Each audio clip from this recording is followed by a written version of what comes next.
It is a Tuesday night, and you are lying in bed staring at your phone. You are scrolling through real estate listings in a city you have never actually visited. You live in an expensive coastal metro area where your rent eats half of your paycheck every single month. You look around your tiny apartment and wonder how you will ever get ahead. Then you see it. A massive 4-bedroom house with a beautiful backyard. It has an updated kitchen and a 2-car garage and a neighborhood with mature trees. And the price tag is the exact same amount as a studio apartment in your current city. Your heart beats a little faster. You start doing the mental math. You imagine packing your bags and leaving the traffic and the noise and the insane cost of living behind. You picture a quiet morning drinking coffee on your very own porch. You think about all the money you will save. You think about finally feeling financially secure. It is the ultimate modern daydream. Geographic arbitrage, taking your big city salary and dropping it into a mid-tier market where things actually make sense. The influencers tell you to do it. Your friends who left 3 years ago post pictures of their massive yards and tell you to do it. It feels like the ultimate life hack, but there is a massive problem with this dream. It is almost entirely mathematically broken. My name is Eddie, and today we are going to look closely at the single biggest lie sold to the middle class in the modern era. We are going to look at why moving to a cheaper city is no longer a financial cheat code. We will run the real math on what happens when you actually relocate. We will expose the hidden taxes and the exploding costs of car dependency and the brutal corporate salary adjustments that are waiting for you. We are going to explain exactly how you can take a massive pay cut and increase your daily expenses by moving to a place that is supposedly affordable. We will look at exactly how the institutions have designed a system that extracts your wealth no matter what zip code you live in. Hit subscribe if you want the honest math. Let us begin. To understand why this is a trap, we have to go back to the years right after the world shut down. Remote work exploded. Millions of people realized they did not need to pay $4,000 a month to live in a cramped apartment when they could do their jobs from a laptop anywhere on the planet. So they packed up and fled. They went to Boise and Austin and Nashville, and Raleigh and Tampa. They flooded markets that were never designed to handle a sudden influx of coastal wealth, and they destroyed the affordability of those cities almost overnight. People with big city equity and tech salaries arrived with cash. They bought houses unseen and paid hundreds of thousands of dollars over the asking prices. The local housing supply completely collapsed. The people who actually grew up in those cities were priced out of their own neighborhoods. But the psychological narrative survived. We still treat those cities as if they are cheap. They are not cheap anymore. The median home price in many of these destination cities skyrocketed by 50 or 60% in a matter of 2 years. But the real trap is not just that the houses got more expensive. The real trap is that the fundamental cost structure of your entire life changes when you move, and almost nobody does the math on what that actually means for your bank account at the end of the month. Let us talk about the absolute shock of property taxes. A lot of these affordable cities are located in states with no state income tax. Texas and Florida and Nevada and Tennessee are the classic examples. No state income tax sounds amazing. You do the calculation and realize you will save 5 or 6% of your paycheck right off the top. You feel like a financial genius. But states still have to pay for roads and schools and police departments and infrastructure. They do not just let you live for free. They get their money through property taxes and sales taxes, and they get it aggressively. Let us look at a real example. You buy a $500,000 house in a major Texas city. Texas has some of the highest property tax rates in the entire country. You might be paying a 2.5% or even 3% property tax rate depending on the exact county. On a $500,000 home, you are paying $12,500 a year just in property taxes. That is over $1,000 every single month added to your mortgage payment. And as those home values exploded over the last few years, the tax assessments exploded right along with them. People moved for the cheap housing and suddenly found themselves paying $12,000 to $15,000 a year in taxes alone. That completely wipes out whatever money you thought you were saving by avoiding the state income tax. You did not escape the tax burden. You just shifted it from your paycheck to your mortgage statement. In a high-tax state like California, property taxes are capped by a specific law called Proposition 13. That law limits property tax increases to 2% a year, no matter how much the house goes up in value. If you buy a house in California, your taxes are relatively stable. If you buy a house in Texas, your taxes are completely exposed to the whims of the local appraisal district. When your property value doubles, your tax bill doubles. You are constantly fighting the local government just to stay in the house you already bought. And that is just the taxes. We have not even discussed the absolute disaster that is the homeowners insurance market. If you are moving to the Southeast or the Sun Belt or the Mountain West, you are moving into environments with extreme weather risks and massive insurance crises. The cost of insuring a home in these supposedly cheap states has become an absolute nightmare. In Florida, people are seeing insurance premiums of $6,000 or $8,000 or even $12,000 a year. That is another $1,000 a month, just for the privilege of keeping the house insured against hurricanes. Even in places like Oklahoma or Louisiana or parts of Texas, the weather risks have driven premiums up by 50 or 60% in just a few short years. Companies are pulling out of these states entirely. They are refusing to write new policies. If you can actually find a policy, you are going to pay a fortune for it. When you add the massive property tax bill and the exploding insurance premiums together, your monthly payment on that affordable house starts looking suspiciously like your massive rent payment back in the expensive city. You have to remember that your rent was the maximum you were going to pay each month. Your mortgage plus taxes and insurance is the bare minimum you will ever pay. When the local government reassesses your house value, your monthly cost goes up. When the insurance company decides the region is too risky, your monthly cost goes up. You have locked yourself into a financial obligation that you cannot control, and it only ever gets more expensive. Now we need to discuss the corporate salary trap. You might be working remotely for a company based in a high cost of living area. You think you can keep your big salary and spend it in a cheap state. This is the core of the geographic arbitrage dream. But corporations are not stupid. They have massive human resources departments and complex software designed to protect their profit margins. Many companies have instituted strict locality pay policies. When you update your address in the payroll system, they automatically adjust your salary to match the local labor market. You move from San Francisco or New York to a Midwestern city, and they instantly cut your pay by 15 or 20%. They tell you it is only fair because your cost of living went down. But did your cost of living actually go down enough to justify losing 20% of your gross income? The answer is almost always no. By the time you pay the higher local taxes and the higher local insurance, your actual disposable income is completely wiped out by the pay cut. Even if your company does not cut your pay immediately, you are now on a different career trajectory. You are out of sight and out of mind. Research consistently shows that remote workers get promoted less frequently than their peers who show up in the office. When the next raise cycle happens, you might get passed over because you are just a name on a screen instead of a real person sitting in the conference room. And heaven help you if you lose that remote job. The tech industry and the corporate world have been slashing jobs for 2 years. If you get laid off while living in a cheap city, you have to find a new job in the local market. You are suddenly competing for local jobs that pay local wages. A job that paid $130,000 back on the coast might only pay $80,000 in your new city. But your mortgage and your taxes and your car payments do not magically adjust downward to match your new local salary. You are trapped. You built a lifestyle based on coastal money, and you are suddenly forced to sustain it on local money. You become a prisoner in your own affordable house. This brings us to the most insidious trap of all, the hidden cost of extreme car dependency. When you live in a big dense city, you complain about the cost of housing, but you probably do not realize how much money you save on transportation. Maybe you take the train or walk to the grocery store. Maybe you share one older car with your partner. When you move to a sprawling affordable city in the Sun Belt or the Midwest, all of that changes instantly. These cities were built exclusively for cars. There is no reliable public transit. You cannot walk to a coffee shop. You cannot safely bike to the grocery store because you have to cross a massive 6-lane highway just to buy milk. You absolutely must drive everywhere. Suddenly, your household needs 2 highly reliable cars. You go to a dealership and buy a decent sport utility vehicle because that is what everyone else drives. The average new car payment right now is over $700 a month. So you take on 2 car payments. That is $1,400 a month just in base payments. Now you have to add the insurance. Because you live in a sprawling city where everyone drives massive heavy vehicles at high speeds, the accident rates are incredibly high and the insurance premiums reflect that danger. Add another $300 a month for insurance. Now you have to add the gas.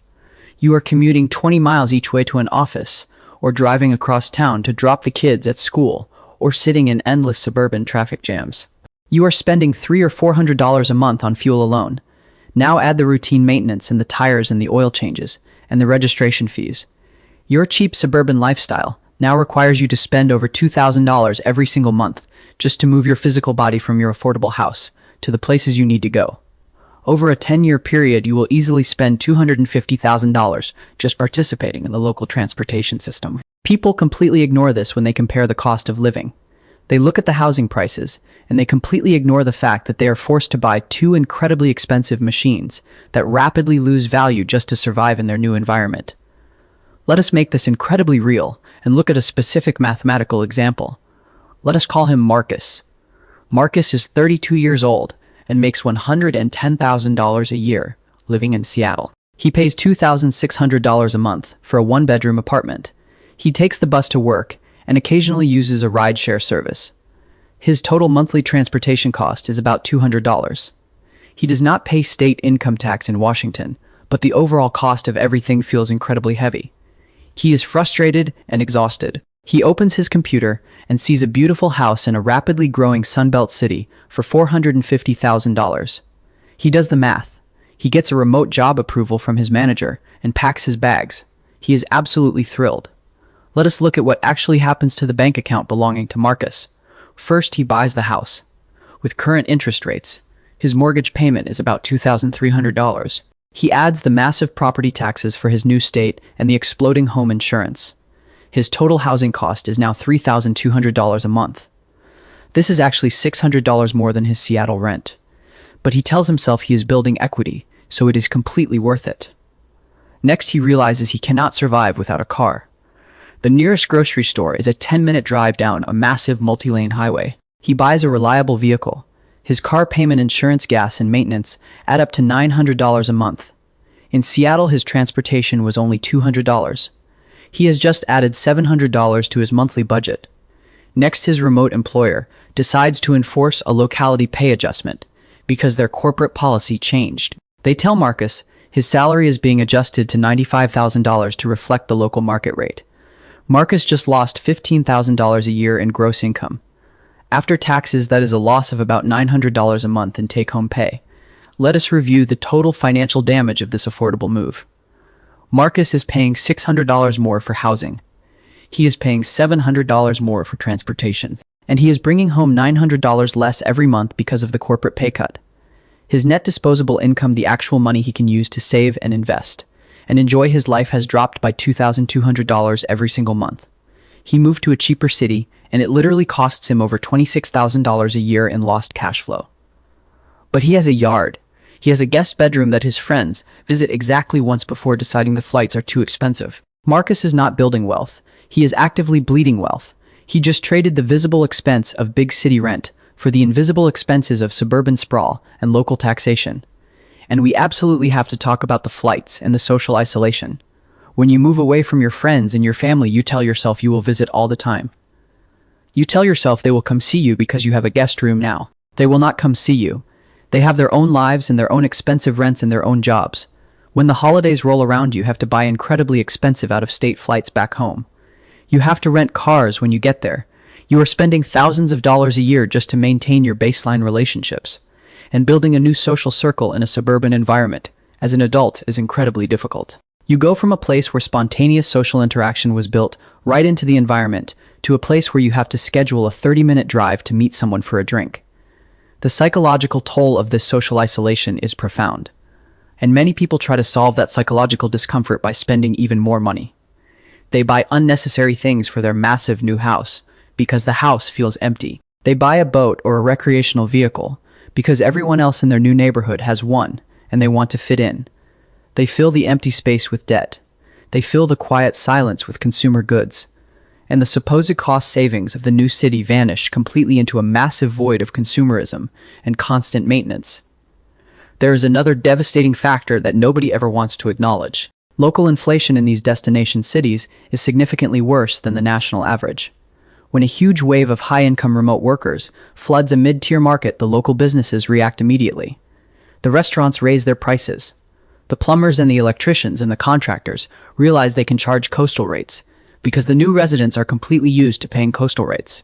The local cost of services explodes. You move to an affordable city expecting cheap dinners and cheap haircuts.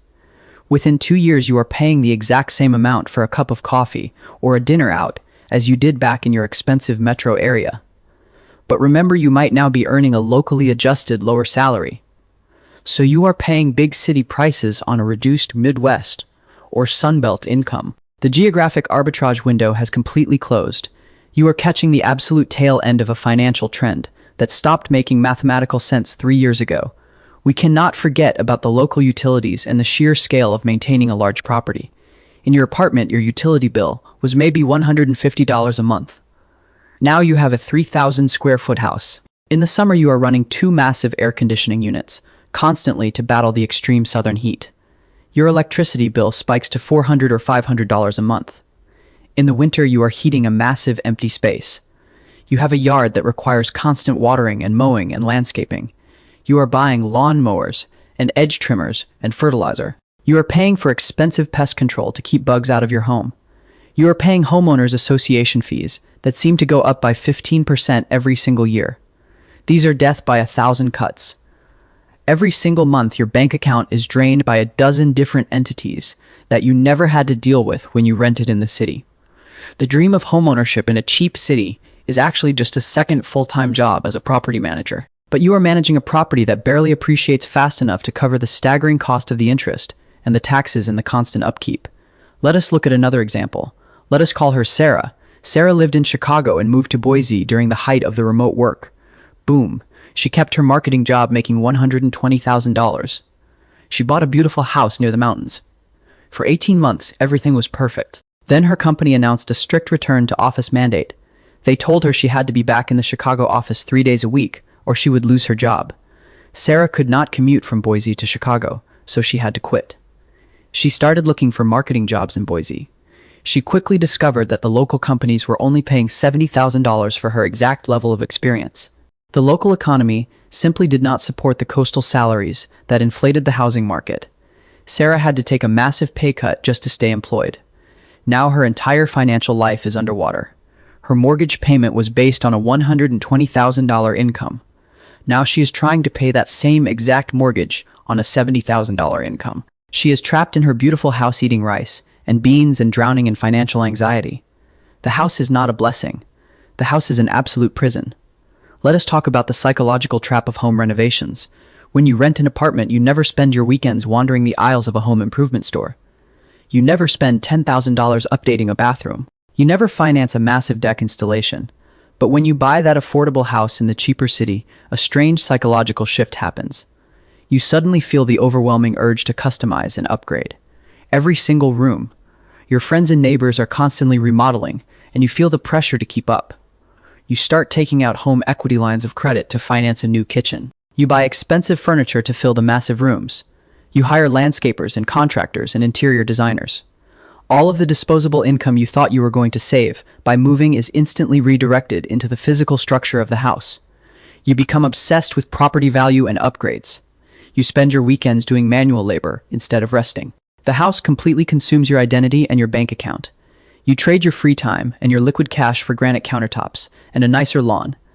And the worst part is that most of these renovations do not even increase the value of the home by the amount you spent on them. You are just lighting money on fire to feel successful in your new suburban environment. Let us look closely at the math of renting versus buying right now. In almost every major metropolitan area in the country, it is currently significantly cheaper to rent than to buy. The average monthly mortgage payment on a new purchase is nearly 40% higher than the average monthly rent for a comparable property. People tell you that renting is throwing money away. That is another massive lie designed to keep the real estate industry wealthy. Renting is purchasing a service. You are purchasing a roof over your head, and you are purchasing a fixed maximum housing cost. When the water heater explodes, your landlord pays for it. When the roof leaks, your landlord pays for it. When the property taxes go up, your landlord absorbs the immediate shock. You get to keep your capital liquid. You get to keep your flexibility. If you lose your job, you can move. If a better opportunity opens up in another city, you can take it. When you buy a house in a supposedly cheap city, you destroy your flexibility. You anchor yourself to a single plot of land and a single local job market. You become incredibly vulnerable to corporate layoffs and local economic downturns. The wealthy understand that liquidity and flexibility are the true markers of financial power. The middle class is taught to trade their liquidity for a mortgage and a lawnmower. The real tragedy here is the massive opportunity cost. If Marcus or Sarah had stayed in their expensive cities and kept their higher salaries, they could have invested the difference. They could have taken the $900 a month lost in the pay cut and the $700 a month saved by not owning a car and put it straight into an index fund. $1,600 a month invested in the stock market over 10 years would grow to nearly $300,000. Over 20 years, it would be well over $1 million. By moving to a cheaper city to buy an overpriced house, they sacrificed $1 million in liquid wealth. They traded true financial independence for a depreciating sport utility vehicle and a massive property tax bill. This is the brutal math that the real estate agents will never show you.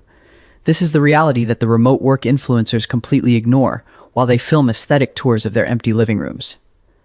This situation is not an accident. The system is designed to extract maximum capital from you, regardless of where you live. If you live in an expensive coastal city, the system extracts your wealth through high rent and state income taxes. If you move to a cheaper mid-tier city, the system extracts your wealth through forced car dependency, massive property taxes, and local inflation. There is no magical oasis where you get to keep all your money. The extraction mechanism just changes its name. It changes from a greedy landlord to an expensive auto loan. It changes from a state income tax to a local property tax. You cannot hack the systemic extraction simply by changing your zip code. You only win when you understand the complete financial picture and refuse to play the game on their terms. So what do you actually do? If you are exhausted by your expensive city and you genuinely want to leave, you must calculate your net lifestyle margin. This is the only metric that actually matters.